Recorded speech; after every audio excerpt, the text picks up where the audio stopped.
You're watching Fanboy Versus with your hosts, JD Church, Nicole Hale, Chris Triplett, and Chris McFeely. And you are watching Fanboy Versus. I am your host, JD. We have a full crew this week. Nicole Hale, Chris Triplett, Chris McFeely. Welcome, gang. Hello. So, it is... Aha! Super Bowl Sunday, but nobody cares about that, apparently. Not until 3 more hours from now. Very limited time, people. We gotta go. Super Bowl is starting right after we don't really care about football, but what is it? The Puppy Bowl that we actually care about? That's the important one. I know you gotta get in on the Puppy Bowl. So it is Fanboy versus the Watchmen. As we are gonna discuss the official rebirth of the Watchmen product in comic book form. I'm just glad they didn't call it Watchmen 2, Watch Harder. Yes. Any number of things. Watchmen 2, Electric Boogaloo. So, Chris McFeely, bring us up to speed. What's going on? Okay, well, this is a thing that's happening, yo. There are going to be... They haven't announced any confirmed dates for it, but it is supposed to be in the summer. And it is going to be 7 miniseries with a total of 10, 16, 20, 24, 30, 34 miniseries issues, and I think there's also an epilogue. Yes, there's an epilogue issue as well. So 35 issues altogether, which will be shipped in such a way that one comes out every week. Yeah. So it's the new 52, but it's not 52. No, there are only 35 of them. So, I'll just give my pretend initial reaction, which is, Watchmen. Well, I guess it's okay, maybe. Is it a prequel or is it a sequel? It's a prequel, JD. Oh, that's okay. Well, who are the creative teams? Because, Well, I'll tell you, JD. On the Rorschach miniseries, which lasts 4 issues, it's being written by Brian Azzarello with art by Lee Bermejo, a team that we've seen before on the Joker hardcover and the Lex Luthor Man of Steel. Azzarello, well known for 100 Bullets. Bermejo just brought out the Batman Noel graphic novel. Minutemen is 6 issues long, and it's being written and drawn by Darwin Cook, who did DC The New Frontier. Comedian is 6 issues long, written by Azzarello again, with art by J.G. Jones, the artist of Final Crisis, who did all the covers to 52. Dr. Manhattan is 4 issues long, being written by J. Michael Straczynski, who needs no introduction. Spider-Man, Wonder Woman, Superman. Thor. We'll be talking Thor. Indeed, we'll be talking a bit more about him later in the show. I'm talking about one of his current books later in the show, with art by Adam Hughes, who has done a lot of things, but I'm hard pushed to actually name a series he's worked on because he's so well known for his beautiful painted covers that you see everywhere. Did a lot of Wonder Woman covers. Was supposed to be working on an all-star Wonder Woman series, but Night Owl is 4 issues long, also being written by Straczynski, with art by Andy Kubert and his dad Joe. That's awesome because 2 generations of comic book artists writing a story about a multi-generational superhero. Ozymandias is 6 issues long, being written by Len Wein, who was the original editor for Watchmen, with art by Jay Lee, well known as the artist of the Submariner back in the 90s. Produced, I guess probably listeners of this podcast probably know him best as the artist of the Dreamwave World War II Transformers G.I. Joe crossover. Silk Spectre, 4 issues long, written by Darwin Cook, with art by the wonderful Amanda Connor, she of Power Girl and The Pro and various other things. What do you say to that, JD? My head just exploded, just like, because it's like total paradigm shift, complete paradigm shift. I went waking up one day going, oh, DC's going to do that damn Watchmen thing. And then they're like, oh, by the way, it's a prequel, and it's all these awesome creators. So F you, fanboys, you're going to buy this shit. Yeah, well, let's be honest, though. We were going to buy it anyway. Probably, but there's a going to buy it to talk about it, but we didn't know if we might enjoy it or not. Yes, there's a difference, exactly, because there's a difference between buying it because you feel obligated and buying it because you actually might want to fucking read it. Yeah. That is I mean, the existence of this project is something of an open secret. They have had news has been leaked about this progressively, majorly through Bleeding Cool, for a long time now, possibly even over a year. So it surprised nobody whenever this was actually announced. But so the creative teams are fantastic, and if you were to put a gun to my head and tell me to buy only one, it would definitely be Silk Spectre. Yes. I don't think I'll buy every single one of these, but I'll definitely go and check a few of them out. Interestingly, the whole weekly format is allowing for a 2-page backup strip to be published in the back of each issue, written by Len Wein, with art by original series colors John Higgins. It's going to be called Curse of the Crimson Corsair, evidently riffing on the Tale of the Black Freighter. Black Freighter, I think. I was going to say Black Pearl, but that's a whole nother pirate thing. Yeah. That one has Johnny Depp in it. Right. Yes. Well, I wonder, which is better? Oh, that Johnny Depp. Hello? Don't even go there. Well, anyway. Catwoman, of course, was one of Adam Hughes' big ones. That one just flashed through my head. Catwoman. Fantastic creative teams aside, the issue is still raised of... There's there's people who are just up in arms, won't hear of it, just but then they're not exactly wrong. No, because prequels are not needed for Watchmen. Because if you've read Watchmen, I mean that's the thing. Watchmen. Alan Moore actually helped write a prequel to Watchmen back in the '80s for the Mayfair role-playing games company. There's a Watchmen role-playing game that Mayfair put out, which is about the Crime Busters' first mission. So, first of all, we've had Alan Moore's take on this, which is, I don't want this to happen. I'm surprised that he even managed to... I know, I'm surprised he managed to summon up enough of an emotion to comment on that. But frankly, I mean, it's pure hypocrisy on his part as a man who has co-opted dozens of other fictional characters produced by other authors and written stories about them that their original creators would never have approved of. I don't think he has a leg to stand on as far as criticizing the project goes. But, knee-jerk reaction to dismiss Alan Moore aside. Watchmen is not... giving Watchmen prequels, franchising Watchmen is at its heart completely contrary to the point of Watchmen. Yeah. Watchmen has been kept in print for as long as it is, and is as special and notable as it is because of the fact that it is not an ordinary superhero story. It is the deconstruction of the superhero genre. A reader coming into Watchmen cold will probably not appreciate it as much as a comic book reader will, because they will have no understanding of what it is Watchmen is actually doing with the tropes of the genre. And that is to say that it is something apart from ordinary superhero comic books. But to do this is to defy that, and to...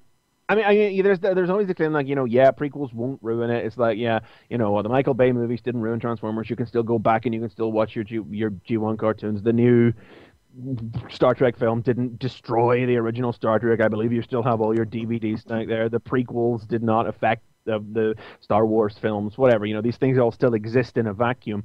But with Watchmen, it is actually retroactively making something of a statement about the original work, which is to lessen implicitly its uniqueness, if that makes any sense.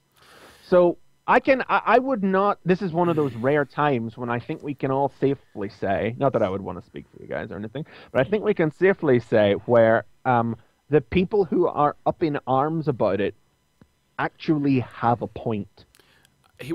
Okay, to devil's advocate, and not to, I don't know how much this is going to blow that out of the water, but I'm not really trying to, but keep in mind that the original characters that were supposed to be used for this were the Charleston characters, which were pre-existing characters. That's so true. if he would have used those original Charleston characters, it wouldn't have, the story, he would still have told the same story that he was planning on. He just would have done it with those characters. And they had pre-existing histories and stories. The only reason you can make that argument is because he couldn't use the Charleston characters and had to create similes of those characters to do the story. Well, that's true. But in the end up, he did what he did and not that. But that doesn't right, and that's why I'm saying though, if he would have done the exact same story with the Question and with Blue Beetle and everything like he was originally planning to do, there wouldn't be an argument against this set. And it's a little bit of devil's advocate because I see what you're saying in the sense that I feel that if he had done that, well, it's as far as that goes, it is a little pointless to try and talk about what ifs because the landscape of comics could well be very different if those had been classic characters. That Watchmen might have been disparaged like an identity crisis for destroying classic characters like that. We may never have had all of the things that we have had from those characters. And Alan Moore would not have given two shits. You know what I mean? Because he told the story. He would have told the story he wanted to. He would have told the story that he wanted to with the Charleston characters and not given two shits whether or not it ruined those Charleston characters for anybody. Yeah. Well, I'm just saying that the landscape of comics would be in a different place if Watchmen had been different to what it was, and I don't think we can really go into hypotheticals. Yeah. Just suffice it to say, Watchmen is considered something apart, and this diminishes its apartness by treating it like it is actually something that can be franchised, when by the original definition and nature of the work, it shouldn't be. I was a little angry a little bit about them doing this, but then but I mean, I think I would have been far more angrier if it would have been like, oh, we're gonna do like I said, Watchmen 2, watch harder. I don't want to see people. If it probably written by J.T. Kroll would write it. Something like that. And that's why I say the only thing that makes me even remotely interested in this is because they are going the prequel route. Yeah. So it doesn't live with a little bit more because I can choose to ignore this or I can choose to read it, and it may be good because like we said, that creative cast, Darwin Cook on Minutemen, oh my god, that could be awesome right there. Mm-hmm. That's what I was gonna say. Log, if people are so upset about this, you don't have to purchase it, you don't have to read it. Right. And it's not gonna... I know, but it does. I love that. I love the Dark Knight Returns, but I like to pretend the Strikes Back never happened. I can do that. I can divorce that from it, and that was even from the same creator, but I can divorce it. Same way with this. If this comes out and this is garbage, then I can just divorce it. And it won't be garbage as long as the Ozymandias part is like that Saturday morning cartoon clip I saw. It won't be garbage. Well, and keep in mind, too, I mean, DC's not in the business of putting out high art. DC's in the business of putting out, material that people will buy. And I mean, I'm not going to begrudge DC the fact that they've done this in a struggling industry, because this is going to sell like hot cakes, the proverbial heated cakes, and in an industry that could use as much of an infusion of money as it could right now. It's not I'm not going to begrudge them it. But it's, when Nicole says there, you don't like it, you don't have to read it. That's true, but it does actually expand beyond you simply reading it, because outside of whatever story it tells, its mere existence does make a statement that diminishes the nature of Watchmen. So, I cannot get angry with anybody who's annoyed about this. I legitimately I'm somewhere deep inside me there is a black kernel that is as annoyed as they are, But Darwin Cook and Amanda Connor. I know. Oh, yeah. Did you say some people were having beef with Amanda Connor? What the hell? I don't know. I didn't see it anywhere, but it was Brian Cronin made a blog post over at CBR, Comics Should Be Good, saying that he'd seen people complaining about Amanda Connor being on it. And I was like, he was just saying, what is wrong with you people? And all I can do is echo him. He's like, no, there's a guy at our store who doesn't like Amanda Connor very much. Well, what is wrong? Dude, Amanda Connor can draw any comic I collect, and I will be happy. She's the person off of the book I'm getting and just put her on it, and I'd be happy. Did you ever hear of a more perfect choice to go with the Silk Spec? Oh, I know.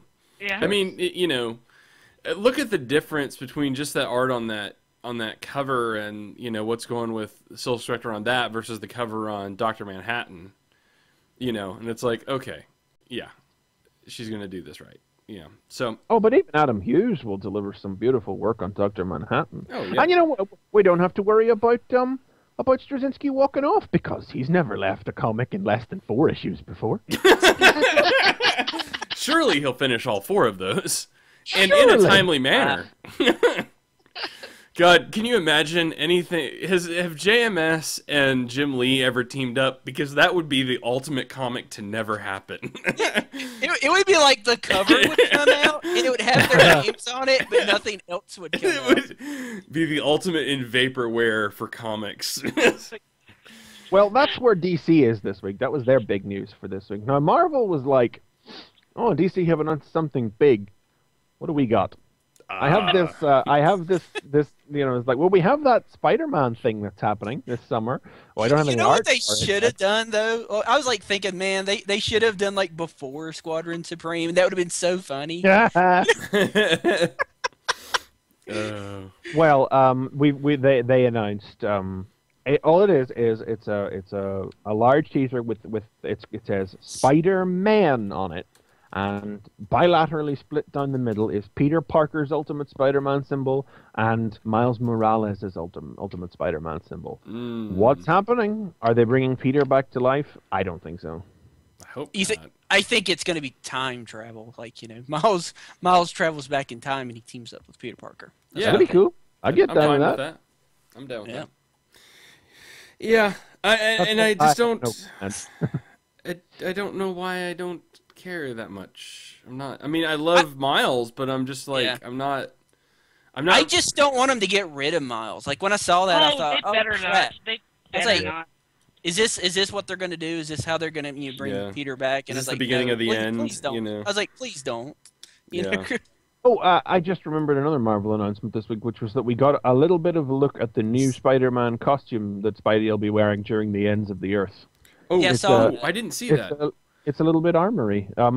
There's really no news here, but the nature of the ad is to maybe not even the nature of the ad. I think it's just people who haven't been reading Spidey or something going, oh, not another new costume. Oh, they'll never replace the classic suit. And it's like, oh, geez. How many different costumes has Spidey had? He's like a diva in the superhero world. He's had more costumes than anyone. he has worn about 4 in the last year. Well, I mean, let's see. He had his invisible suit. He had his armor suit for dealing with Massacre. And then he'll have this one. Yeah. So unless you count his FF suit. Yeah, his FF suit. Yeah. That's good. I like it. So he's made himself 3 suits. It's a little Red Hood-ish, but I like it. Yeah, there's definitely some sort of Red Hood thing going on there. But I'm just interested because I know that people, some of the announcements are saying, is it new Spider armor? And I'm like, no, he made some new Spider armor not very long ago. I know this must be something else. See, and so I'm looking forward to seeing what it is. That's like the whole thing. Like if you're not reading Spider-Man, this typifies it because that's what we said. It's like, Peter now has access to technology and resources. That's the only thing he's never had before. And he has the know-how, and if that would have been the case, then he would have had tech suits like this all throughout his career. He just has the resources to do it now. It's just another example of how Slott is emphasizing Peter's brains. Yeah, which is great. Speaking of which, people making wry commentary about how it's the newest design for a video game alternate costume or an action figure or whatever. That might happen. They're all coming from Slott's mind. That's not. I mean, that's because they might get changed later on. But no, there's a lot of fuckwittery going on in the people commenting on that. It's barely news. Okay, I'm so stealing that. That's awesome. But anyway. Yeah, that's about it for the news. So we'll go ahead and mention, because oddly enough, we're not reviewing it, but Amazing Spider-Man did come out this week, and it was it was very good. It was the finish. But we always say that it's very good. So, that's no. We were gonna say that anyway. I said last time that the last issue was the best issue of Doctor Who starring Spider-Man. This was probably the best issue of Doctor Who starring Peter Parker, I think is the way I'll describe it. So indeed, because this is another example of that that thing we've talked about so many times before, where Slott always reminds you it's the man, not the spider. Yep. Which is great. Great. Yeah. I even picked it up. Yeah, so good. Yeah. Oddly enough, we all read it and we're not reviewing it because we've got other stuff we want to talk about. There's so many other. It's all new stuff this year. There's other great things to talk about. New stuff because we always talk about the same stuff. But Spidey as always is good, and this last 2 issues, I think we talked about it last time. Great jumping on point. Yeah. Oh yeah. As far deep into this storyline, the whole big time, because we're like pretty far into big time, still issues where you can like just pick it up and get into it. And the resolution to last issue's cliffhanger, the 1-page resolution, is just comedic poetry in motion. Brilliant. I laughed out loud. The only thing I'll mention real quick is the Defenders continues to be good. I have no idea what's going on, but I know that it's really funny and entertaining. So that's basically my commentary on it. I read it. They made a book with the Red She-Hulk that was interesting. How did that happen? Yeah. I mean, I read it, and it's like, this story makes no sense at all, but it's really funny, and I love the little lines at the bottom of the page. Oh, yeah. So there you go. Matt Fraction. At least funny. So anyway, all right, well, let's get into it then, because, Super Bowl. So, Chris Triplett, go. Yes.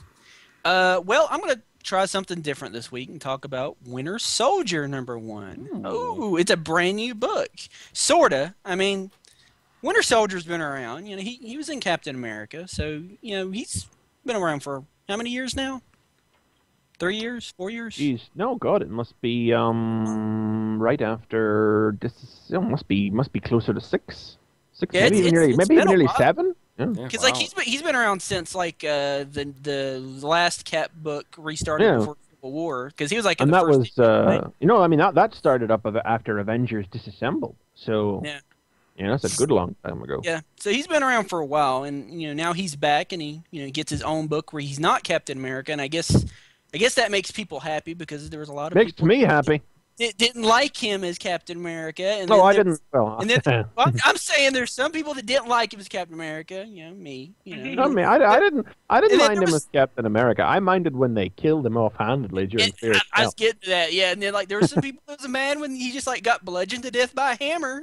Fear Itself. By his own arm. Yeah.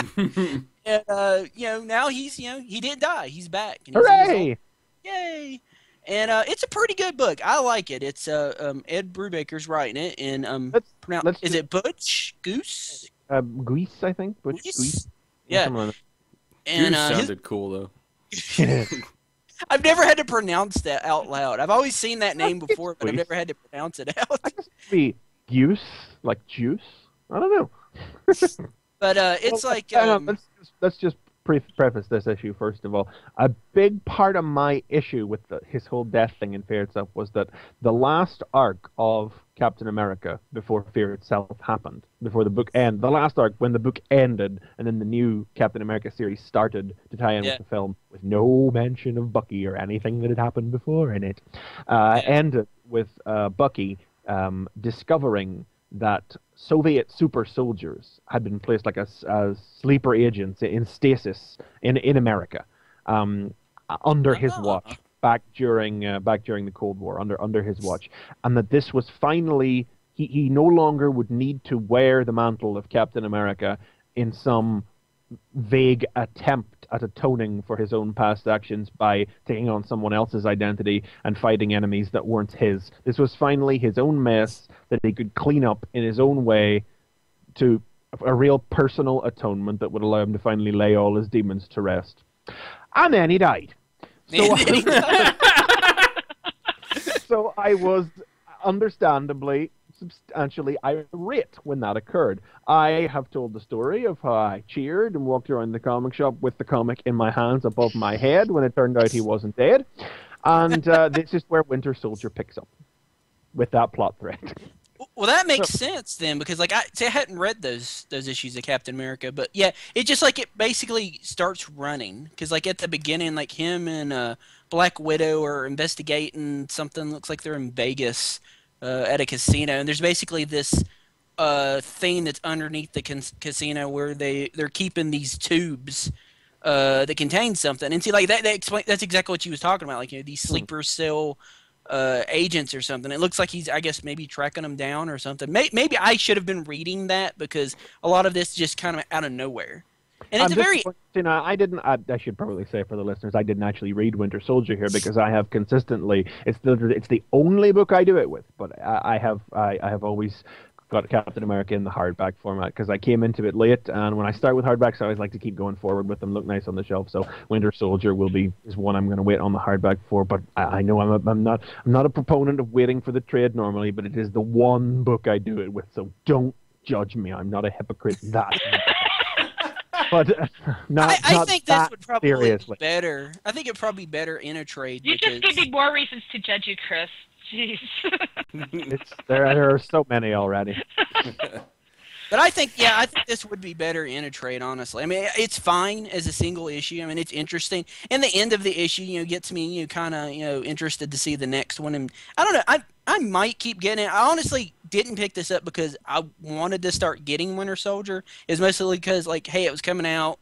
We were talking about it on the show. You was talking about the issue affair itself, where he didn't die and he's doing all this stuff, and a whole bunch of people don't know that he's still alive. Only like a few people know, like Black Widow and Steve Rogers, right? And then like some Nick Fury maybe, and that's about it. Shield guys. I think it's those three guys. Maybe it is the height of it. Yeah, and there's even like in this issue some guys that he's fighting with and says, "Hey, you're dead," and he's like, "Nah, yeah, that's what everybody thinks," or something. He makes a comment. He makes a comment about it or something, But it's basically just a big kind of action-y, weird X-Files-y type mission, something going on. Like what you said, sleeper cell guys. There's like a guy in it who he's like a Russian soldier that lived his whole life in America, had a family, married and everything, and then one day gets a phone call and he just murders his family he's lived with for like, I don't know, 20 years or something, 30 years or something. And then he goes, to kill somebody just because he gets a phone call. And I assume he's like one of those guys that, he's been looking for. And like I said, it's just kind of action. I really don't know what to say about it, because there's not much going on other than, he's just kind of tracking down leads with Black Widow. It turns out that one of the bad guys that's involved with it, which was really awesome, because there's a scene at the end of it where they're sneaking into this place and they start getting shot up by somebody. They get caught while they're sneaking in, and then you turn the page and you see what's shooting at them, and it's a gorilla with a machine gun screaming in Russian, "Death to America." Wow. Okay. Wow. Yeah. No, we're cooking. And like, Bucky or Winter Soldier's like thinking, "Oh God, what's going on here?" And then you turn the page, and you should have seen 2 and 2 and put it together. Gorilla, machine gun, Russian, screaming, "Death to America." There's the Red Ghost. Yeah, baby. So that's gonna get you excited. I'm sure you can't wait to read it just because of that. And then, like, I'm not gonna totally spoil the ending, but one of the subjects that these sleeper cells are targeted to kill. It's big. It's you're talking big character in the Marvel universe, and it kind of leads you to think that the assassin has got him. He's got him like in his sights. He pulls the trigger. He shoots. To be continued. So I'm really interested. I would like to see what happens next. Especially like I said, the art's really good. I mean, the art is top notch. It's got it's still got that kind of style that let's see who was doing the Captain America book back when it relaunched and Brubaker was doing it? Help me out here. When it relaunched or not? Yeah. Back when like the first issue where Winter Soldier showed up and he shoots. Steve Epting. It's got that kind of. It's got that kind of look to it. Oh yeah, Captain America has tried to maintain a consistent artistic appearance. Butch Guice has done a lot. I think it's basically just been Epting and Guice from the get go. I've pretty much done nearly all of it. So they're keeping that style with it. They're keeping that style with it, and it works really well, and it's a good issue. I'll strongly consider. I think I'll probably get the second issue if I still like it. I don't know. Maybe I need to drop some books. I'm strongly considering it. I suppose if anybody is looking for the backstory on this, the trade, I think it's probably out in paperback by this stage. It's Captain America No Escape is the story of Bucky and the finding out about this part of himself, that finding out about these sleeper agents and what have you. So if you want to fill in the backstory before going into Winter Soldier, that's where you go. Yeah. But it's good. I'd recommend it, at least for the first issue, and then we'll see like what's going on with the second issue. I don't know. Do you think a book like this will sell? I mean, do you think that's something that's going to appeal? The existence of a Winter Soldier book is like the Scarlet Spider when we talked about it there a couple of weeks ago. It is very much brought about by Marvel's new dictate to cut back on extraneous D-level things and strengthen the core brands. Because we've got Captain America, we've got Captain America Team Up, Captain America and whatever, and that series, and we've got Winter Soldier as well. So it's basically 3 Captain America books. It is about strengthening the brand. So that's why it exists. But it is not.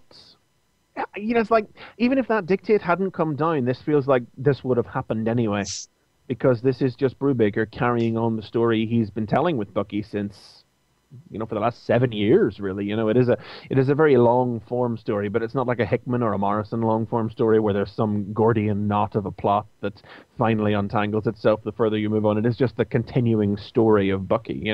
There was a certain poetry to the fact that the Captain America series did end and was then relaunched with Steve whenever Bucky's tenure as Cap came to an end, because really Brubaker's Cap has always been about Bucky from the very start, because it started with the Winter Soldier with Bucky coming back. There was a fittingness in that. So yeah, if it would have happened anyway, So whether or not, Brubaker's Captain America has always done well enough that I would like to think the readers will follow the story over into Winter Soldier. I could see notionally anybody who's been reading Brubaker's Captain America for a long time be more likely to follow the story over into this than to pick up the other Captain America book. But recognizability of the name on the cover, we'll just have to wait and see, really, won't we? I could really see a second Captain America movie doing the Winter Soldier plot. So I totally was talking about that while seeing the movie, like when Bucky falls off that train. I was like, see ya when you come back as Winter Soldier in the sequel. That's exactly what I said. You see him being experimented. Well, you don't see, but you see him being taken off the experimentation table that Zola had him on, and that's never expanded on at all. And I presume that's building to bring to the Winter. This may be like forward thinking, letting them go through with the comic, because that may be their planning. That maybe that's where they're going with it. Hey, Cap 2 and Winter Soldier's in it, so let's have a comic out while that movie's out. But yeah, it's good. I'd recommend picking it up. Awesome, good deal. Nicole. All right. Well, first of all, I've got to give a shout out to my comic book shop, because now they are officially the most awesome comic book shop ever. Why? Because the bag that they put my comic books in featured Rainbow Dash. Yay! Okay. Oh, wow. That's the sign of a quality shop right there. Oh my gosh, I was so happy when I saw it. Are there My Little Pony comics, by the way? I don't even know. If you don't think I would review them, as popular as that show is, I would think that would be something that they need to get it. They need to get. I swear, as soon as that first edition comes out, I'll be reviewing it. So. It's like I would. It's the sort of thing you would expect Boom Studios to do, because they've got an Adventure Time comic coming out next week. But given that it's Hasbro property, you can only imagine it'd be IDW would do it. So it'd be this horrible, bleak version of My Little Pony. Oh yeah. Dying all you like the apocalypse ponies at the ponies are awesome. And Celestia would get headshot, and all the ponies would have a contest to find out who would be the new princess. Nice. And then it would be the original pony that IDW created that nobody had ever heard of, and he would get his own mini-series. Oh! That original pony is going to be called Swift.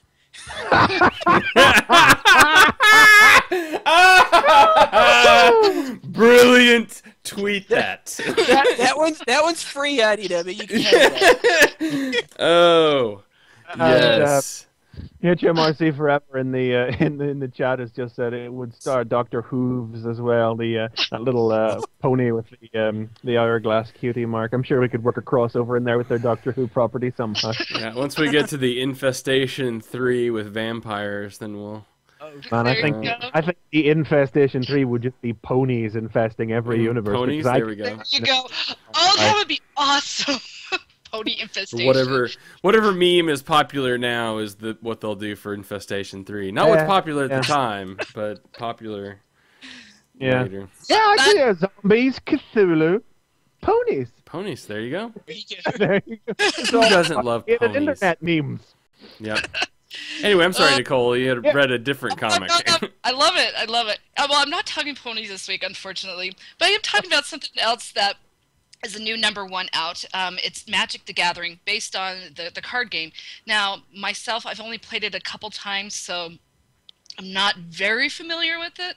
But so this is going to be a very biased review here, since I know very little about the card game. But one thing that's really interesting is they do give a card out, a playing card with the comic that actually matches the cover. I know I'm showing it to you guys, so this is why you guys need a video. So the card matches the cover, and you actually could use this in the playing. So there you go. I know a lot of people spend fortunes on these cards, and who knows, this might actually do some good. I played Yu-Gi-Oh, but I never played Magic, so I don't know if it's crossed my mind that they would include a card with the comic, but that's pretty clever. It works for Yu-Gi-Oh, like in all the other card game mangas that Pokemon usually slip a card in with the manga. So, I don't know if they're going to do this, routinely with every issue, but that would be awesome. Like I said, I know a lot of people that spend fortunes on these cards. So, but this is actually the new #1. It's written by Matt Forbeck and art by Martin Coloco. I think that's how you say it. What company is it? It's ID. You said ID. Okay, cool. Yeah. So. All right, well, here we go. Yeah, it's like they put out comics of Magic: The Gathering. Oh, let's get a license for that. I am the IDW fangirl on here, so like. I love the Turtles. I love my Ghostbusters, of course, Transformers. So here we go. The reason why I picked this up is because I needed something else to read, and I like my fantasy in comic book form. Don't like the big novels, but I like it in comic book form. So actually, it starts off basically with this man. You don't know who he is yet. Being terrorized, run down by a big demon and his henchmen. You're like, okay, this looks great. The artwork is really good on the very first page. Bright red colors and earth tones saying, oh my gosh, what the hell did this guy do? So basically, it starts off like a big, huge action adventure. He's just running through the crowds. He's causing a commotion. He's accidentally getting people killed because he's getting run down. So, and then he finally gets cornered, and then he has to use basically what everyone knows in Magic is your casting spells. So that he casts a spell, he's transported not into a place where he wants to be though. So he's transported into a town where he used to live, and again, he wasn't very well liked there. So I take it this is like a fantasy sort of generic questing medieval land type setting. Yeah. So you got a lot of fantasy names and events going on here. Very fantasy creatures, medieval armor going on, a lot of weaponry, and then of course now he's in this town where he's causing a ruckus again, and he has to run again, where he runs into his old love. Oh no. So that doesn't end as well as he wants it to. But and then finally he gets to a place where he can relax, where he finds the old lady that's always in his safe haven. And so he gets some advice from her, gets patched up basically, and then he goes back to his old home where he finds a relic. Now this is probably one of the coolest things I've ever seen as a relic, but he actually is able to conjure the powers out of it and read what's going on through what happened with this weapon.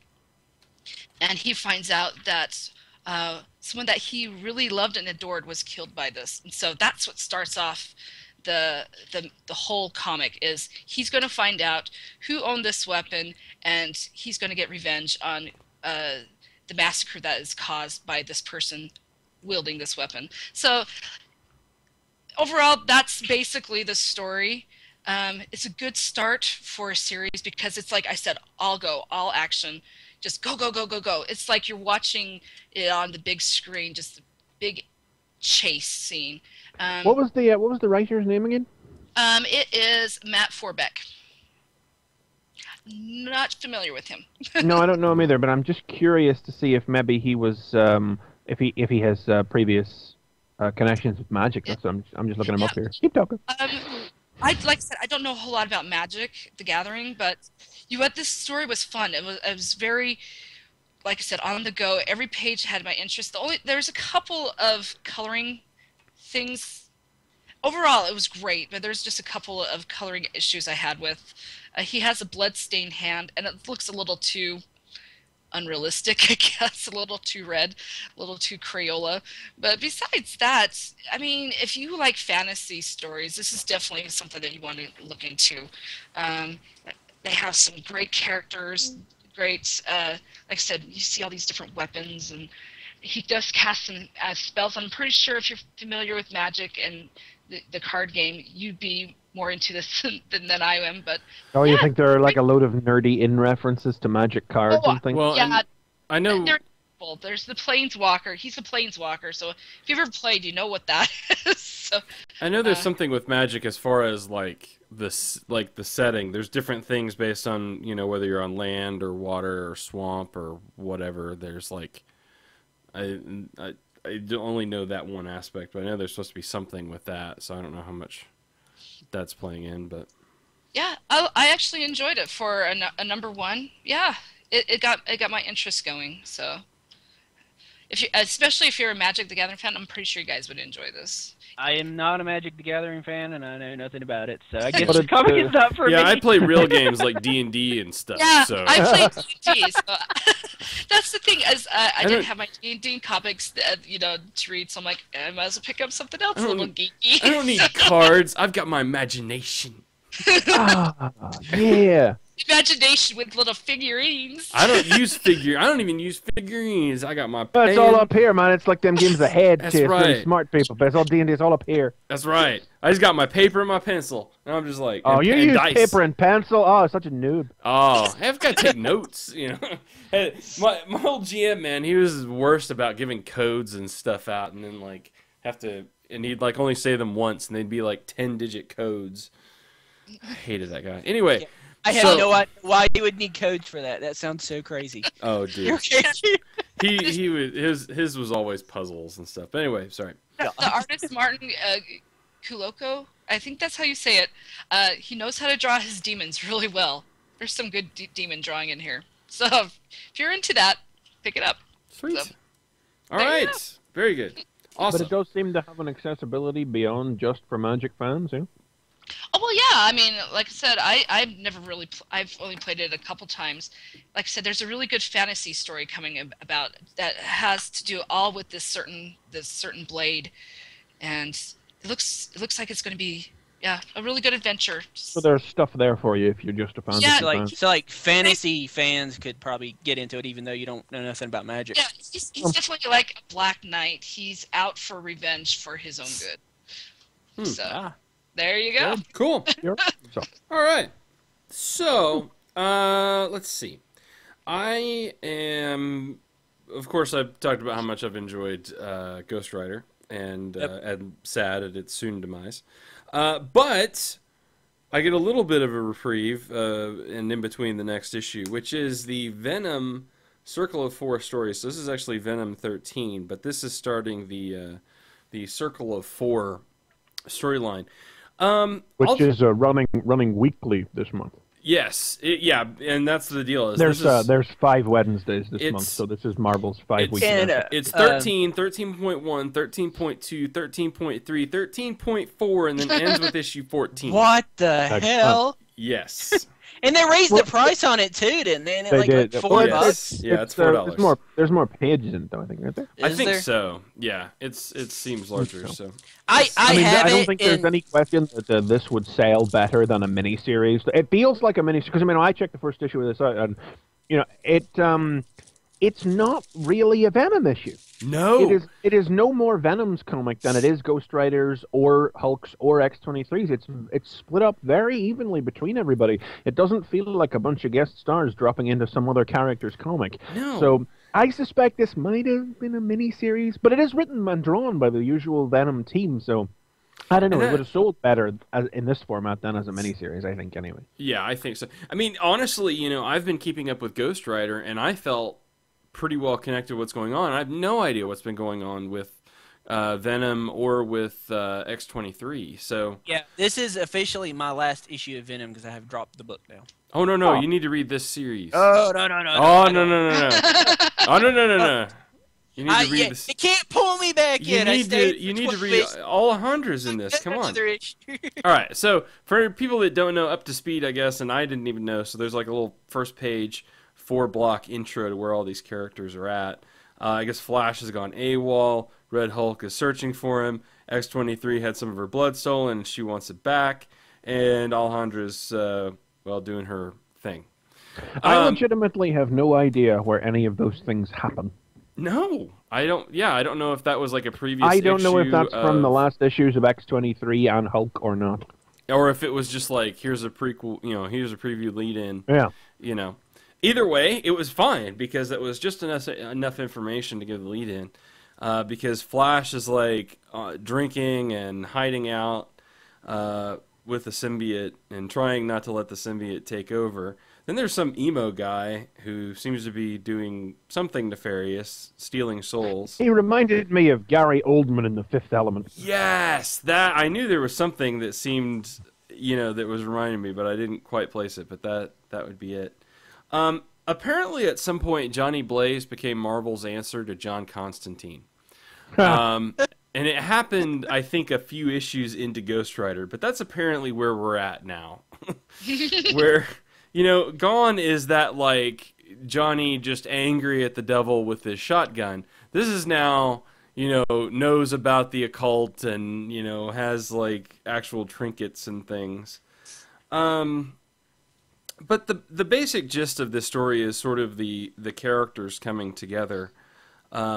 Completely by accident, but mostly because this main antagonist has taken something in some way from each of them, really, in some way or the other. Well, maybe other than Red Hulk, and he's built this roulette wheel gateway thing, and basically tricks Ghost Rider into powering it, which is awesome. So, is this Ghost Rider not very smart or something? Or? She's new. She's a little fresh.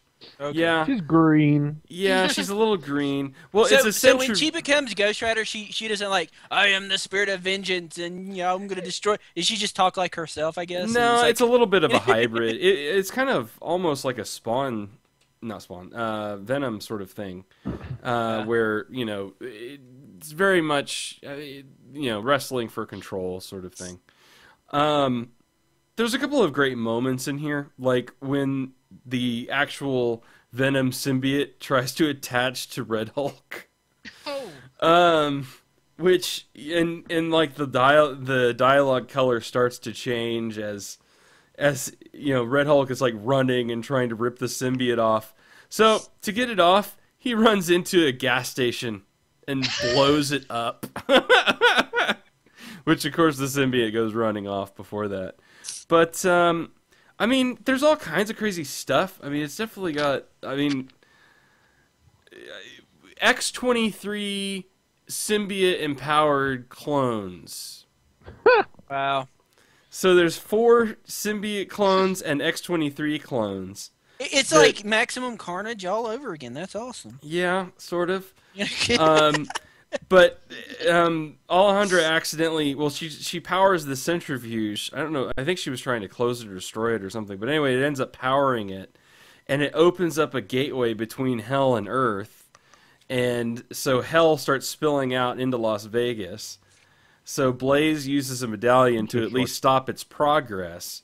But you have this just landscape of like, well, it's basically what Vegas would look like if Hell started spilling out all over it. So it's like the Strip covered in like hellfire and demons and all kinds of, flying eyeballs and things, disembodied heads. But, wow.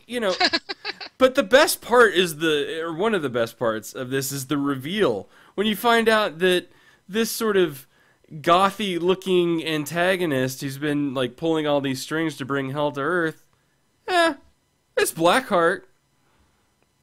Yeah, remember him? Ghost I don't Rider know when villain? Blackheart was last in anything. I have no idea. It was like a Marvel versus Capcom game. I know, right? Sadly, I think more people know him from the game than anything else. I mean, he was in the first Ghost Rider movie. And that's what's kind of weird about this, because I'm like, is this a Venom story? Why is Blackheart here? It's really got, it's really got a strong Ghost Rider feel to it. But nonetheless, it's a Venom story. So, I do like the art in it. I've always really liked the art in Venom, but the reason I said this is my last issue is not because I've read it and I didn't I haven't even read this issue. I haven't even read an issue of Venom in forever. It's just it's casually. I needed to drop a book to get a book, and I wasn't reading Venom, so I dropped it. We should read this because it's only 5 issues over the next few weeks. Yeah, apparently they're all 13 point something from what I heard. Yeah. So yeah. So, but yeah, I mean, I think it's really interesting. It's kind of, there's a little bit of dynamic which is interesting. I think in particular between Flash and Red Hulk, because there's like this military sort of relationship that's going on between them, and so it's not just a superhero dynamic, but a military dynamic as well. So that's kind of fun, but I like it. I think it's good. It's all 100, so I'm happy. But and I won't reveal the end.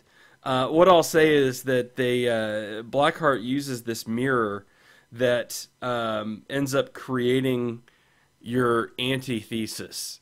So we have the 4 heroes of the story, which is Venom, Red Hulk, X-23, and Ghost Rider. And this mirror creates an antithesis for each of them. Jonathan. Antithesis. Whatever.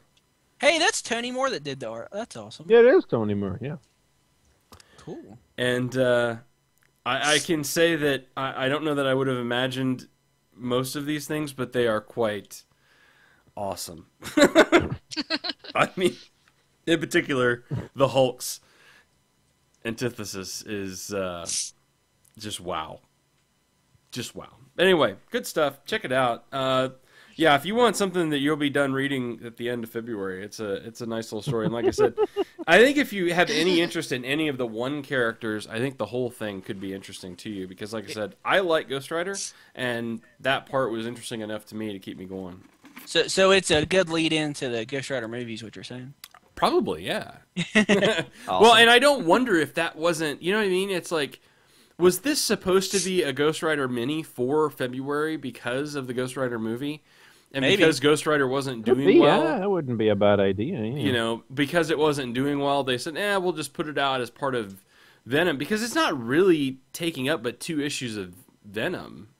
I mean, because it's like really weird that it's like 13.1, 0.2. I mean, why wouldn't it just be like Venom 14? Or it's something that was going to happen across all of the issues. It's something that was going to be, start in Venom and then be in Hulk, and then they decided not to do that either. Because I mean, there's the notion that because 2 of the 4 books involved here are getting cancelled. Correct. But X-23 and Ghost Rider are both skipping this month and having their final issues next month, whereas Hulk's just carrying on as normal. Yeah, it just seems maybe but maybe that's it then. Maybe that is the answer. Whatever the case is, it certainly doesn't feel like this was the format we were originally supposed to see this in. Right. Yeah. It might be. But it really seems like it was meant to be something else originally. Yeah. So anyway, good stuff. Check it out. Venom, Circle of 4 storyline going on all this month. It's 90s-erific. Yeah. Well, I wouldn't say that, but it's pretty cool. Well, hey, this is it's got Blackheart in it, for God's sake. It's got Blackheart. Wait a minute. It's Blackheart, Hulk, Wolverine. Yeah, okay, yeah, it is the 90s. Damn it! It's basically an evil version of the new Fantastic Four. It Wolverine is. 23, Ghost Rider, Hulk, Evil Spider-Man. Jesus, I want to see a new Fantastic Four versus these guys now. I want to see It's the Frightful Four. 90s all over me. Oh, wow. All right, Chris McFeely, save us. What do you got, sir? Okay, folks. So what I'm going to talk about today, I am going to talk about the 12. What's the 12, you ask me? I've never heard of it, you may cry. Well, yeah, that's what I said. I'm like, what is that? I once heard a story told by a boy from another land, told by his father from another world. I don't know if this thing actually exists or not. I think it's just a legend, right? Well, the 12 began 4 years ago, just before Secret Invasion, with the in-story captions dating it to after Secret Invasion, because the nature of the story meant that Secret Invasion would really mess it up. It came out on a fairly regular schedule for about half of a year, just a little more than half a year, 8-9 months, and got 8 issues out on a pretty regular basis. There may have been some slight delays in there. I don't remember specifically off the top of my head. Then it hit issue 8, and it disappeared from this world. It was no more. It had ceased to be. It was an X series. And then, this week, the 12 number 9 appeared. Wow. Why, you may ask me? Why the delay? Well, I'll tell you. It's written by J. Michael Straczynski. Oh. Of course. So this does Wait, mark I think I've heard of that guy. I know, he's like a phantom. He sneaks in the night. This is, I think, the only book that means he's actually come back to after just leaving it to go and work for DC or whatever it was. Okay, so the 12. The hook of the 12 is, it is a series about the 12 is the titular group. 12 Golden Age heroes, frozen at the end of World War II, and unfrozen in the modern day. The trick is, and the thing that really tickled me when I heard about it and convinced me to buy it, creative team notwithstanding, is that these are 12 real Golden Age heroes that Marvel actually published comics about in the 30s and 40s. Now, they may have only ever published one story about them. No, I don't think any of these guys ever headlined a book. But they might have only published one short story about them in an anthology. Some of the characters might have gotten more than one. I don't think any of them maybe got more than 6, if any of them got that many. But they are all real characters. So that little bit of history grabbed right away. Now, it's written by J. Michael Straczynski, as I said. It's drawn by Chris Weston. I'm going to give you a rundown of the whole thing here, basically, rather than talk specifically about this new issue, because it's coming into the middle of a story, not much point. I'll just give... This is the 12. So the story is that these 12 characters were among all of the super people who made the big push into Berlin at the end of World War II. They broke off from the group. They weren't a team or anything. They were just 12 people who happened to be in the same place at the same time, who broke off along with, all the groups going everywhere to root out the Ratsies. They found an underground lab where they were captured and imprisoned in cryogenic suspension, and then they were finally uncovered whenever a construction project in the modern day just found the hidden vault. They are taken in by Uncle Sam, put up in a house out in the country where they will be kept for 1 year, so that they can decide what to do with their lives. With the government taking the position that these are heroes from a time whenever Uncle Sam was a friendly figure. The government was something to be trusted and supported and not disbelieved in. And they want to take advantage of that. And that is why they had to specifically date this to after Secret Invasion, because if it was supposed to be happening alongside Secret Invasion, whenever you couldn't believe anybody was anybody that they claimed to be, bunch of old Golden Age heroes come back out of nowhere. Skrulls! Yeah, easy. Yeah. So our 12 are... I just give you basic... the hook of the whole thing of this is, right, what distinguishes it is that there is no villain, there is no conspiracy, there is no evil force bearing down on them. This is 100% character-driven drama. These are characters who are shaping their own story. Our lead character is the Phantom Reporter, who is the fedora, domino mask, cloak, pistols type of crime fighter, no superpowers. He is a reporter who enforced justice by night to the people who he wrote the stories up of who couldn't have it served to them by the law. He is our main character narrating the book for us. We also have Mr. E, who is the same fedora pistol style, who... okay, here's the thing, right? I think I'm a secret racist. Okay. Because it's been 3.5 years since I last read an issue of the 12, and I was running through it in my mind, thinking, I'm never going to be able to just pick up the 9th issue of this. I'm going to have to reread all 8 of these, which I did, because... but I was running through what I could remember, and I could remember 11 of the 12, because 12 is a lot of characters. I could remember 11 of them, and I could remember the plots that 10 of those 11 were embroiled in.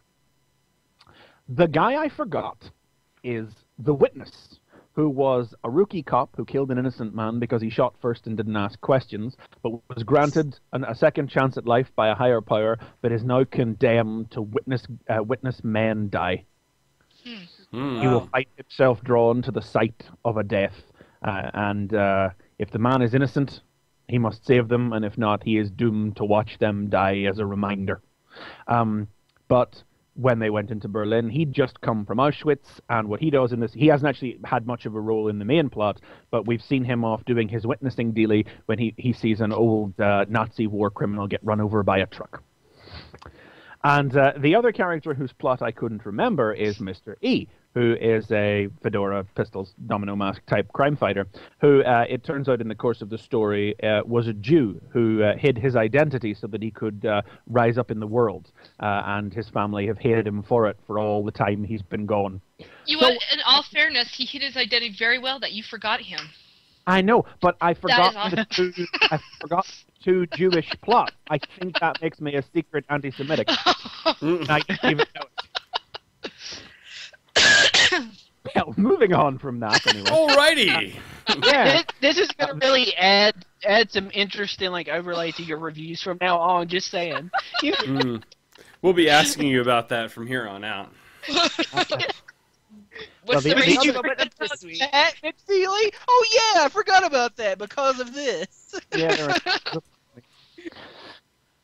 So the other members of the Twitch are Blue Blade, who is half Errol Flynn, half Terry Thomas, and wants to get involved in this interesting new thing called television, but has a routine trapped in the 30s. He has taken with him into television the robot Electro, who you might have heard of. There have been a lot of robots named Electro, characters named Electro in Marvel. This is a robot that was controlled by a scientist from afar, so it's actually just a lifeless hunk of metal. Or is it? If there's a mystery in the 12, that's it. Mastermind Excello, who that's who Amadeus Cho took his code name from. Amadeus Cho rarely used that name in his adventures with Hercules and everything, but that's where the name comes from. He took that name from him. Who has the power to see through time and just to discern destiny. He's a psychic with the ability to discern destiny, so he has prepared for his own future and has things in motion to make sure things turn out the way they do in the modern day, but he's having trouble adjusting because the world is so much louder and busier that he can't discern his destiny properly. We've got Fiery Mask, a former doctor with power over fire, who, when we last left him in issue 8, had his origin being called into question by government authorities.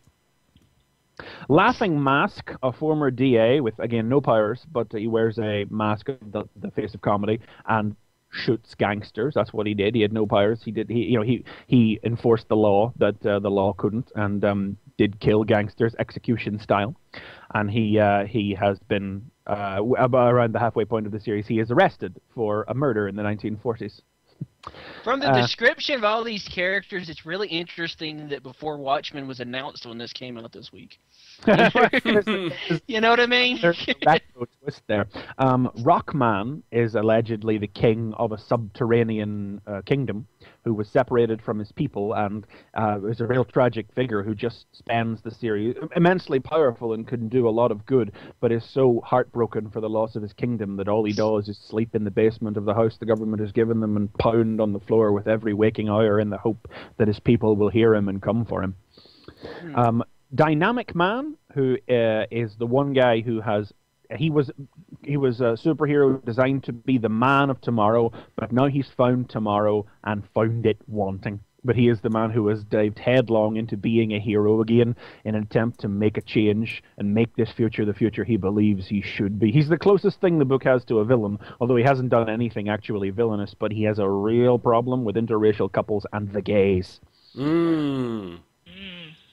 We have Captain Wonder, who is a college professor who got dosed with a super serum, a wonder serum, if you will, and gained the generic power set of super strength, flight, etc., who has come back. He was the one with a loving family, and to come back and find your wife dead and your sons killed in Vietnam, he has not got over it in a hurry, and that's what he's doing. And the 12th and final member is the Black Widow, not Natasha Romanoff, the modern-day Black Widow, but the original Black Widow, Clairvoyant, who serves the devil. I know, it was the 30s. She serves the devil. She is an agent of devil, made a pact with the devil to avenge the death of her sister, claims the souls of men who have made deals with the devil and attempted to wriggle out of his reach. And the Phantom Reporter, she and the Phantom Reporter are essentially the main characters because the Phantom Reporter's got the hots for her and is trying to figure out what the story is with her. So that's your basic breakdown of the 12. This issue in particular, doesn't no good to really go into the details, but the first issue of the series ended on a flash forward to the Phantom Reporter, gun in hand, standing over the murdered body of the Blue Blade. And with this issue, we catch up to the future. There is, as I say, little point in me going into the details of this issue because it's so far on, and I'm really just talking about the series as a whole. But I want to hate the fact this is so late. I want to hate on the book because it's so late. But it's really, really a good series. As I say, there's no great villain or evil conspiracy plot working against our heroes. There is a bit of a mystery at the heart of it with the flash forward building up to seeing how it happened. But it is basically 100% character-driven drama where these people are trying to adjust to the present day, and there's so much that they're hiding from one another and so much that they're suffering with. Just these little things where Mr. E goes to his family home, finds that his wife and son are still alive, but his wife is basically hours away from death, and his son hates them for robbing them of their proud heritage. That, what was the other one?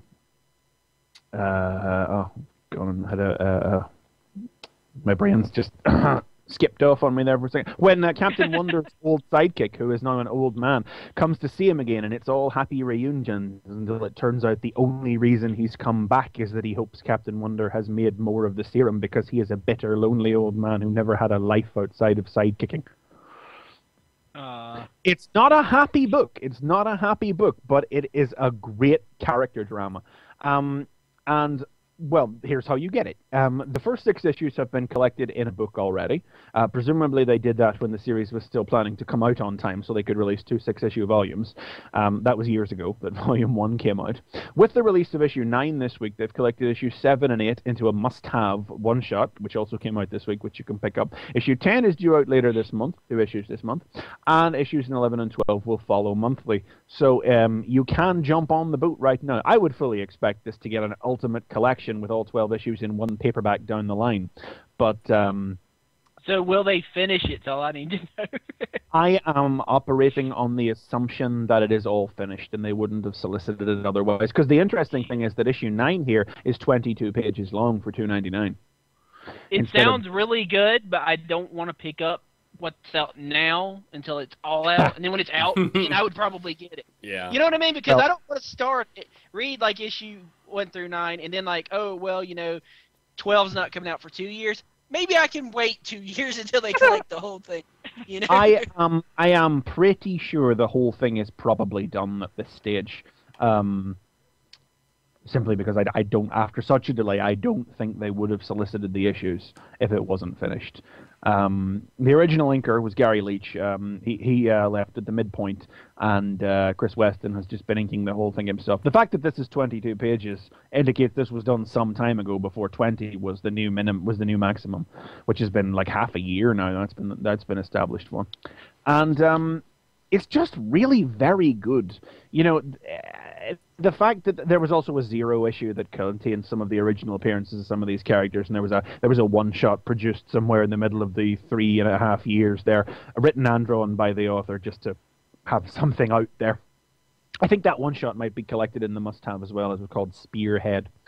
But just a great book with a cast of great characters who are very, very well developed because it is all about them.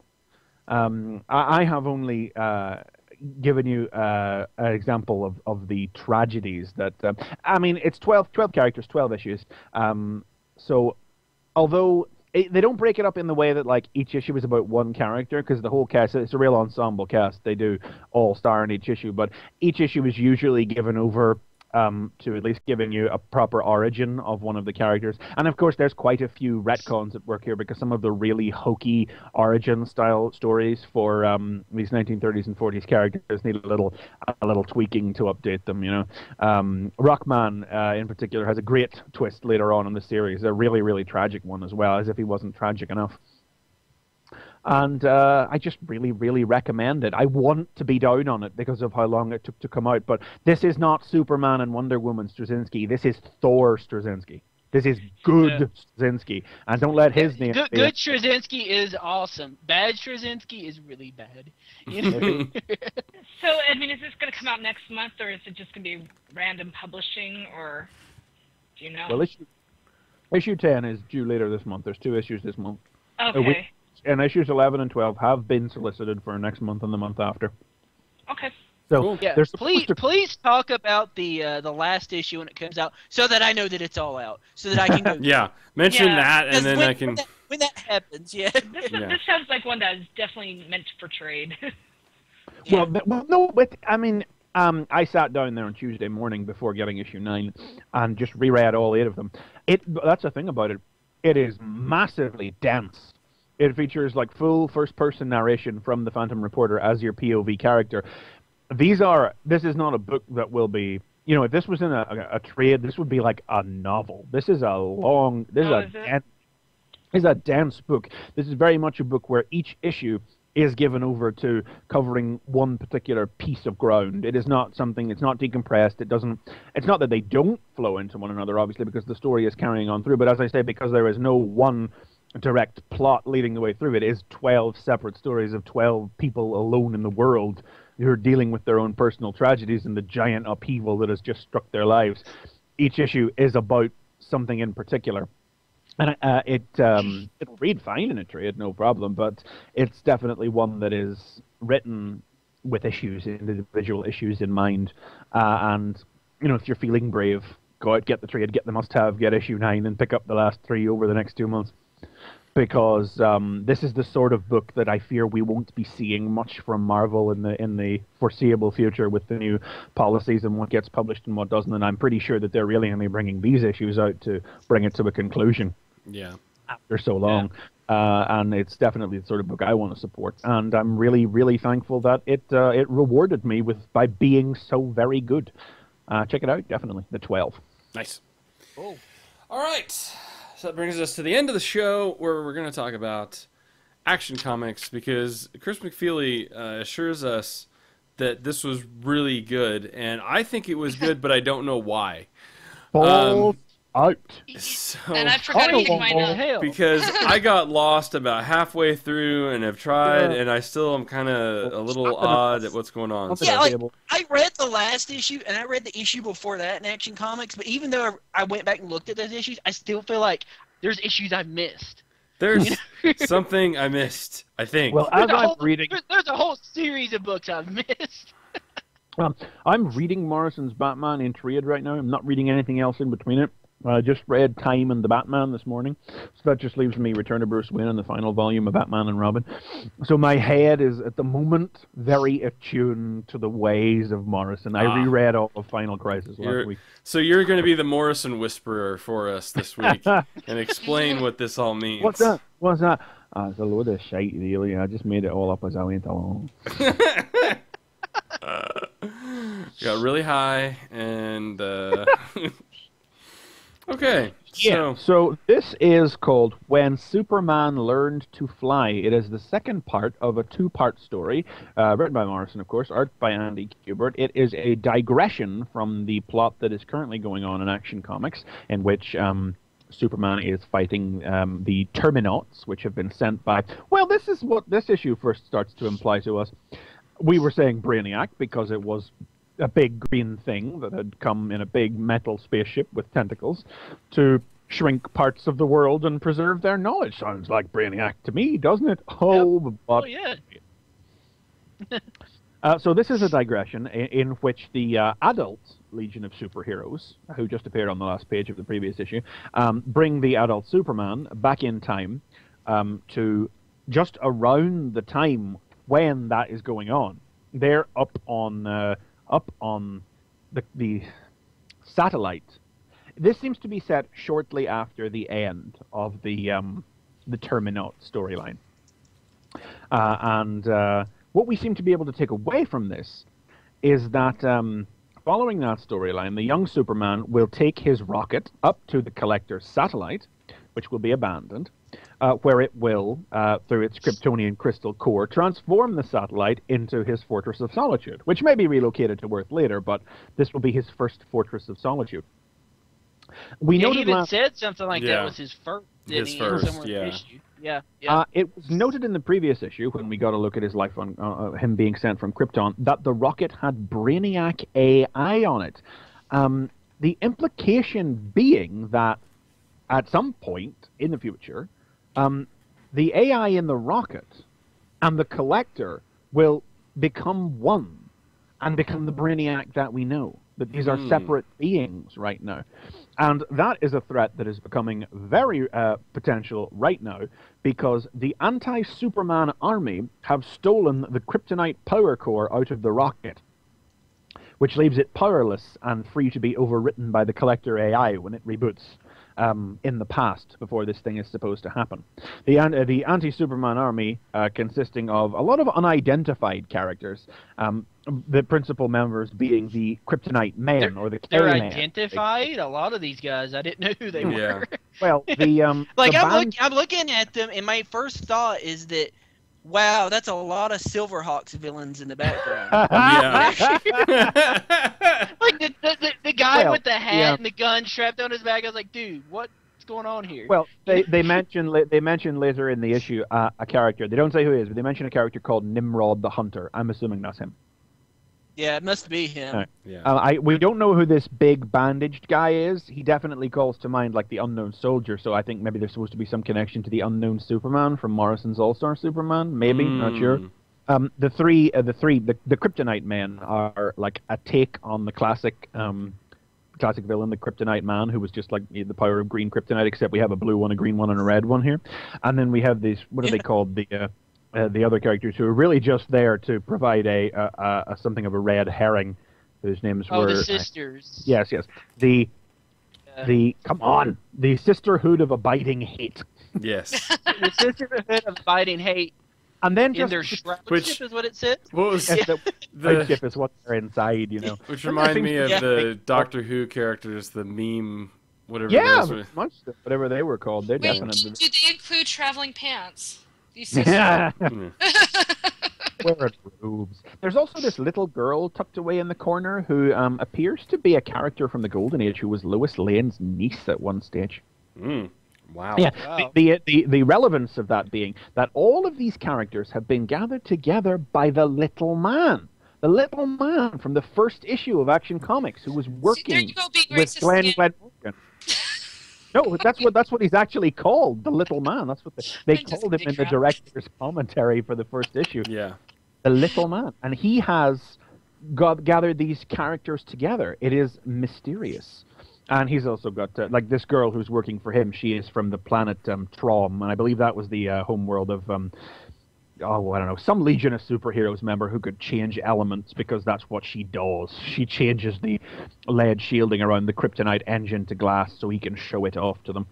So the Legion of Superheroes and Superman fight this, is a new character, His name is Eric Draken, somebody Superman already knows, who has self-evolving powers. Probably, again, another Legion of Superheroes type reference. He turns into a big brain squid, a dinosaur, a giant ape. That looks like a big red dinosaur, by the way. Like a devil dinosaur. You know? Devilish dinosaur, a dinosaur of a devilish dinosaur. He turns into a big monkey later on. I think that's supposed to be a reference to Titano, the super ape, you know. We get a little flashback to when Clark met the Legion for the first time, just filling in that part of his history. And, you know, it starts to sort of go a little crazy, you know, when, I don't know, they find out that the little man and the anti-Superman army are hiding inside a Tesseract, or, you know, like the TARDIS. It's a doctor, like the TARDIS, bigger on the inside. Where is this Tesseract? Well, Nimrod the Hunter fired it inside Superman's brain. The villains are actually hiding inside of Superman's brain right now. Oh my God! I know. Not even done yet. Then the Legion travel back in time into the pellet before they got there in the present, disguise themselves as the Kryptonite Men through Saturn Woman's telepathy, and disguise the Kryptonite Men as the Sisterhood of Abiding Hate. Oh my God! And when the little man figures out that the Sisterhood are not really who they claim to be, because Glass, which his assistant turns the lead casing for the Kryptonite engine into, is supposed to be toxic to them. Oh, the Silver Age. You know, he has her kill them. I mean, I think that's supposed to be like a reference to how lead is toxic to Daxamites, as if lead gives off some kind of radiation the way Kryptonite does. Like glass somehow gives off radiation that the Sisterhood could die from. And then he orders the sphere shattered, and Superman's brain is flooded with Kryptonite radiation, but he is able to channel it into the spaceship and repower it and reestablish the past as it is supposed to be. That's your quick run. Awesome. Yeah. But the thing that fascinates me is that this is a complete validation of what we were saying about the very first issue of Action Comics. The current story arc in Action Comics, the Brainiac stuff, maybe not so much the Brainiac stuff, but the very earliest stuff, that is pure 1930s socialist Superman, crusader for the weak against the evils of like big business and the law gone wrong or whatever. And we said that as Action Comics went on, you could bet that Morrison would progressively move things up to introducing the crazy Silver Age space elements. And that's what this is! Mm-hmm. Yeah.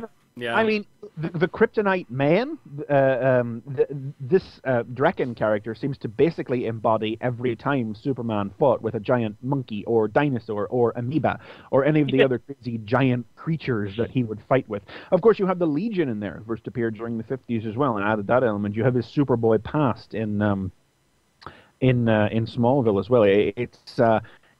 That is what this is. And then the most interesting thing, I'd heard this theory slung around a little. I don't think we ever mentioned it on here, but this issue seems to leave little room for doubt, unless it's a curveball. The little man orders the lead sphere therein to be turned to glass, and Superman's brain flooded with radiation. What he says next is blacked out. It's all just scrawls. But Saturn Woman says, "Where did he go? What did he say?" And it sounded like you just got it. You just got it. No! Might be Mr. Mix's Blick, yes! He said a word and disappeared. He said Kiltipsism and disappeared back to where it came from. And Lois Lane's niece had a story where she was involved with Mr. Mix's Pitlick, where like he gave her powers or something. Oh. That would be so Morrison too, because because I mean, one of the first things he did was to slip Batmite into. Yes, that's what I was gonna say. His ideas, this is not some weird little digression that was published because Rags Morales couldn't keep up with the art or something. This was always supposed to happen now. This is just it's amazing how straightforward the first issues of Action Comics were. And and then with last issue we even had the things that were confusing about them, like the weird little goat alien thing being filled in. and things like that, and finding out what the deal with the rocket was, and then this one is like this is full Morrison. Like if you've been wondering where Morrison is, he's been hiding, and he's just burst out of Superman's brain here in issue 6. Wow. You know, This issue is such a tease, because what this is what I want the other Superman comic to be. Like Yeah, I want Action Comics to be the origins of like how he becomes Superman, and then I want this to be the other Superman book, because you know he's Superman, he's in the costume, he's confident, he's fighting supervillains. I want this, and I'm not getting this right now. See, I don't think I could have this be Superman all the time. This is, you know, I mean, I think I'm analyzing it right when I say that this is Morrison's take on the crazy, chintzy, doofy Silver Age 1950s stuff, when everything got a lot more sci-fi. And, you know, as the book goes on again, we may see, you know, even more different eras of Superman brought in as time rolls on. Because this was something he played with in his Batman as well. It didn't really inform the main thrust of the story, but it did have, you know, whole issues where Batman was sent into mad flashbacks where he saw his whole history from the 30s up, even though it's not a continuous timeline, but as if it was.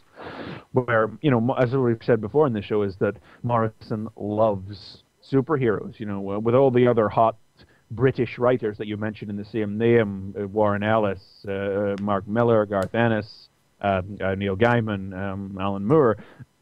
These people seem to have sort of either outright hate or made their peace with the superheroes, or had any love of it bludgeoned out of them. Alan Moore.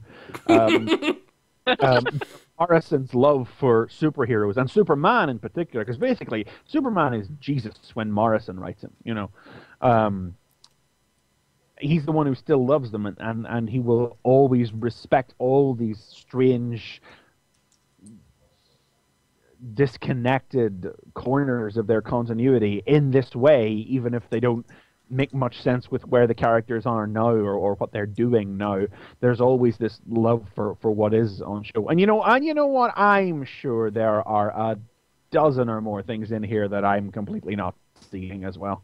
Yeah. Which will become apparent later on. You know, this, you know, if you blink, you know, you'll miss something in this. There is so much stuff going on in this issue. It is not what maybe, you know, I mean, I could see being annoyed with this issue. I saw CBR's review for this issue was a disappointed one, because this is not what, you know, they were buying Action Comics for the young Superman stuff, and this is not that. But, you know, well, as I said, we've been saying, we expect that as the comic goes on, this is the stuff that will come in, and this is self-fulfilling prophecy as far as I'm concerned. When it comes to Grant Morrison, you just sit down, strap in, hang on, and go for the ride. You know, do not expect, do not anticipate, do not, you know, you can't say, oh, this is supposed to be old. You know what? It's going to be the Superman that Grant Morrison wants you to see, and once it's all said and done, it's probably going to be awesome. So just hang on. You have to sit in and hang on, but you better make sure your eyes are open and you are looking at everything around you. Oh yeah, I'm looking at this and like, okay, it said ha la Kal-El. So what's the ha and la? And then there's another la, and there's a lock. Okay, so this is, I have no idea what that is, but that's gonna mean something, you know. You know, and we I just forgot to mention as well, there's a really nice backup strip in here by Shirley Fish as well about the day Clark left Smallville. Yeah, I was going to mention it if you didn't, because that was a good story. I like that. Like, every line of dialogue hints at some other story that we haven't had told to us, you know?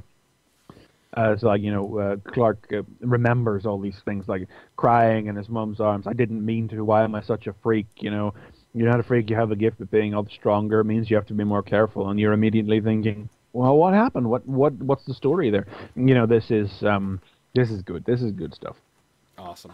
Yeah. So, and it definitely makes me feel I'm getting my value here as well. Oh yeah.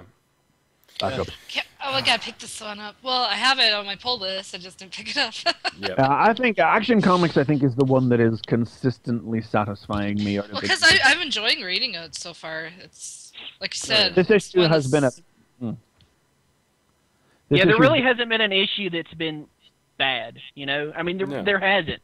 And I really don't know if we'll ever see an issue that'll be bad. Honestly, I don't want to front load it and say, oh, we're never gonna get a bad issue, and then jinx it. Oh, don't jinx it! Don't jinx it, Chris. Yeah. Even if it's bad, it's only because you think it's bad at the moment. Ultimately, and it'll make sense later. It will make sense later. And then you'll think, and then you'll be like, oh my God, that actually happened. This happened, and that. In reading Morrison's Batman, my brain has just really been opened to the way he works after, I'll admit it, after just not really getting it for a very long time. But I'm a bit late to the party, but I get it now. And I'm really enjoying it as a consequence. I've got to read that Batman run.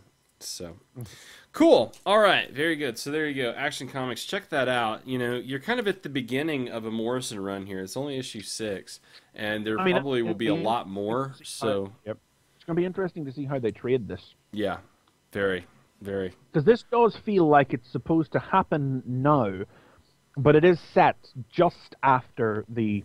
It's like if there had been 6 issues and that was the Terminaut story, then this chronologically would have been 7 and 8, literally right after, maybe even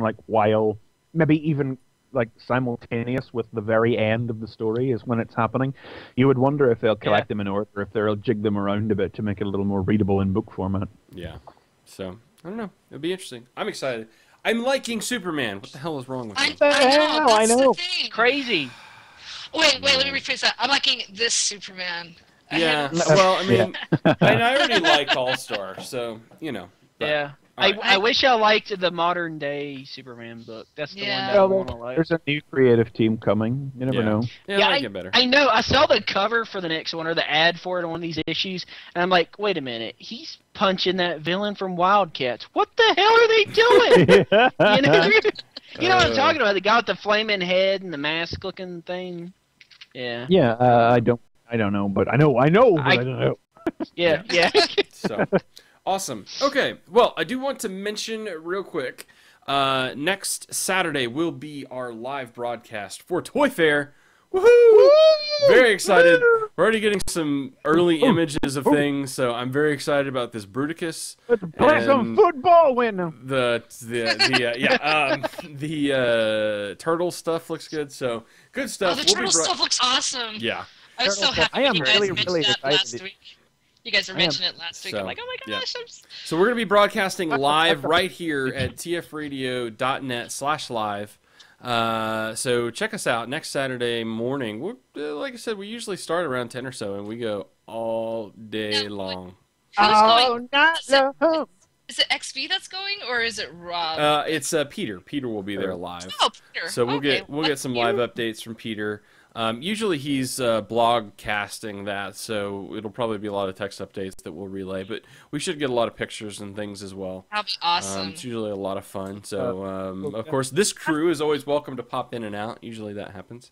I'll jump on if I'm welcome. You are welcome, sir. Like I said, any of you would... looking forward to seeing what Hasbro's got for us, because they have been sitting on everything. I think I should jump in because everyone needs more ponies. That's right. So, like I said, we'll probably... Usually, it's kind of a collective TF Radio network deal. It's our Super Bowl for the network, if you will. Yeah. So very excited about that. So check that out. And of course, we'll be talking about it more on RFC this week as well. But anyway, so that's it. That's the show. Yeah. Okay, one last thing. Just because Nicole just reminded me about it, talking about Turtles, just want to let any UK listeners know Turtles Volume 1 is out next week, collecting for 6 issues. So if you have felt deprived, it is going to be available in the UK. You can get it now, so go. Good job. Like I said, that was my favorite comic last year, and last week's didn't disappoint either. So good deal. All right. So there you go. That's the show. Thanks so much for joining us. tfradio.net, fanboyversus.com is the website you want to look for. Check us out. And please tune in next time when it'll be Fanboy Versus...